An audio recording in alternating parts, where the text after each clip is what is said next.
Hello, welcome to the McLean Textile Gallery and our current show. I'm joined here today by members of the 238 Textile Collective. So our first two galleries here are works by members of this group, and four of them are here with us. Leslie, would you please tell us about the group? Introduce yourself, tell us about the group, and this really interesting band. I'm Leslie Alexander, and I'm part of the 238 Textile Collective, and we're a group of artists who came together first before COVID and then during COVID via Zoom, and it gave us the opportunity to explore our histories as artists, our work as artists.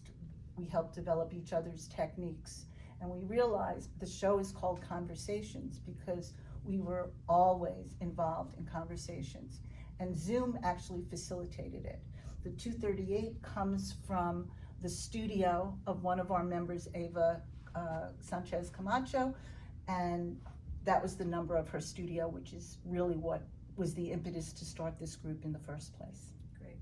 So, I'm also joined by Betsy Disharoon and Lee Johnson and Kimberly Bush. All right. The piece behind us, let's let Lee talk about that. So, Lee, would you tell us about this particular piece that's yours? Sure. This is called Chatter. It is done with jungchi. Jungchi is made with hanji paper, which is a Korean mulberry paper. And you wet it and rub it and massage it and turn it into all sorts of fascinating things. In this one, I did every day, I would do a piece of string, and I hung it up on the wall outside of my studio. And every once in a while, somebody would open up the window in the corridor, and they'd all start to float and drift and bang into each other. And it just reminded me of Chatter when I watched it move. Thank you. That's so interesting. What a wonderful way for us to be introduced to another fiber piece. Thank you.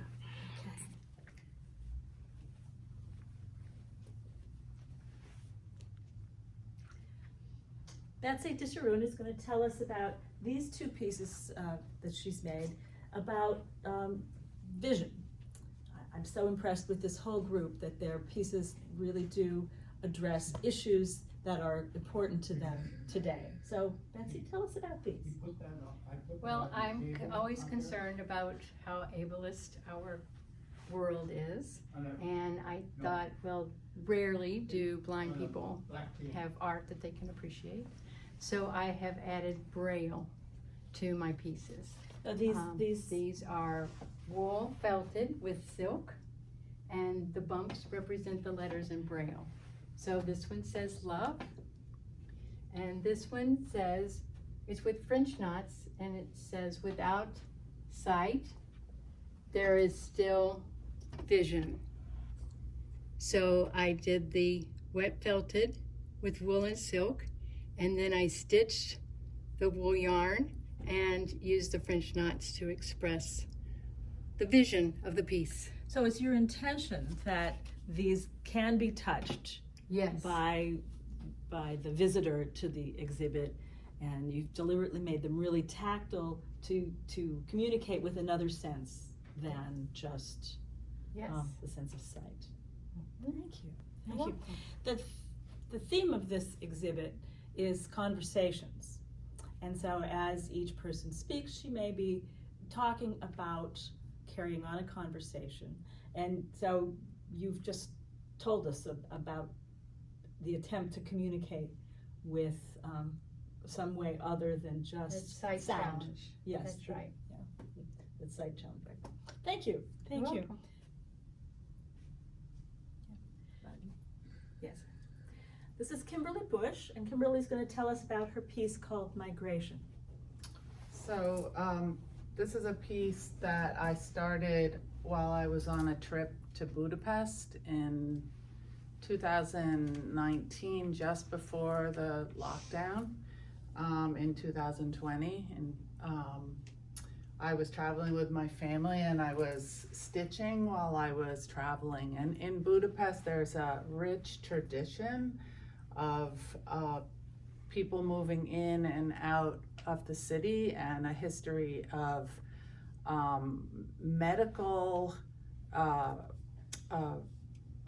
research that went on very early, in the very early days of in Budapest. There was a development of understanding that doctors had to wash their hands before they did surgery, or they would infect the person that they were performing surgery on. So there's a lot of innovation in Budapest, and I was visiting places where there was medical and healthcare themes, and so I started with this Red Cross image and grew out of there all these stitches, which eventually started to look to me like a migration of people moving in and out of a city or a place. And as the world has become a worldwide pandemic, and as there's war and refugees moving in and out of cities all over the world, I have called this migration, and feel it represents that kind of movement of people towards help and away from harm.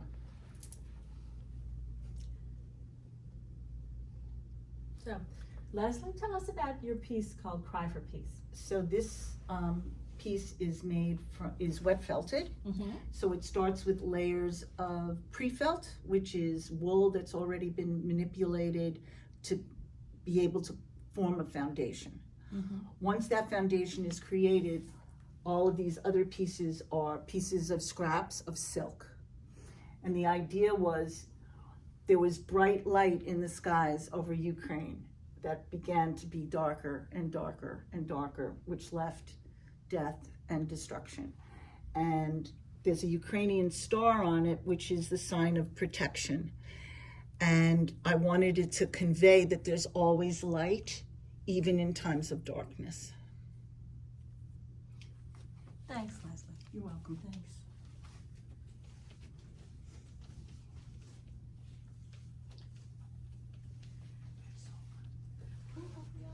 I'm going to invite you to come to the gallery and take a look at this show. Each piece has an interesting story, and not all of the artists are here, but I'm going to invite you to come and read for yourself. I want to point out that along this whole wall are samples from part of a 100-day project. So Leslie made 4-inch pieces every day for 100 days.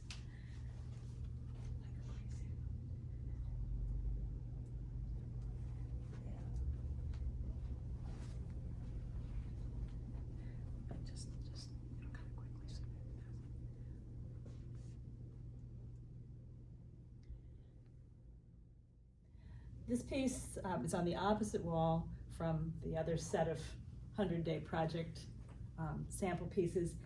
And this was by Lee Johnson. And she also had a daily practice of making sets of small pieces, put them together. This group really challenges themselves, I could tell, to work regularly, work continuously, take small pieces of things and just stay in practice, which is such a good quality of the working artist. You just keep trying things, and some things work well, and some things are an unexpected result. Here in the second gallery, we have more pieces by these artists. This piece in the middle is a sauna cap by Leslie Alexander.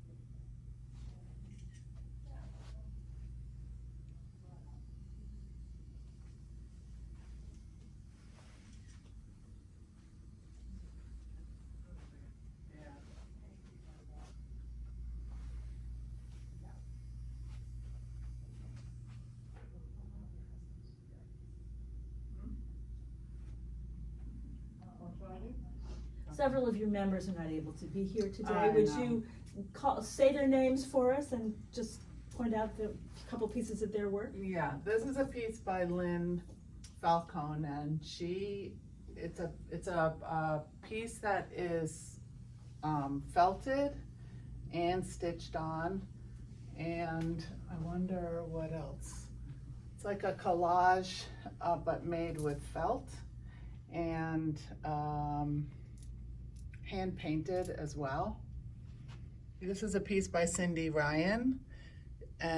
She was also doing a 100-day project, and she was with pieces that she found collaged, that she's got paper here, fiber, feathers from her birds probably, or feathers found on her land. She lives in Florida, and some of this is painted. This is DJ Drum. She has also been doing like printmaking and metallic paint on canvas. This piece is stitched as well, hand stitched as well as printed. Lots of mark making. Mark making. Yes, So we talk a lot about actually in our group about mark making. Right. And what that can lead to creatively. Right. Great. Yeah. Well, this is a wonderful show. Please come and enjoy it yourself. And the artists have been very thorough in their artist statements for each piece. So while it's not quite the same as having the artist walk around with you, there's a lot of information about each piece, and each piece is just beautiful. So please come and enjoy. Thank you. Thanks for being Thank here. you. Thank you for sharing your work with us. Thank you.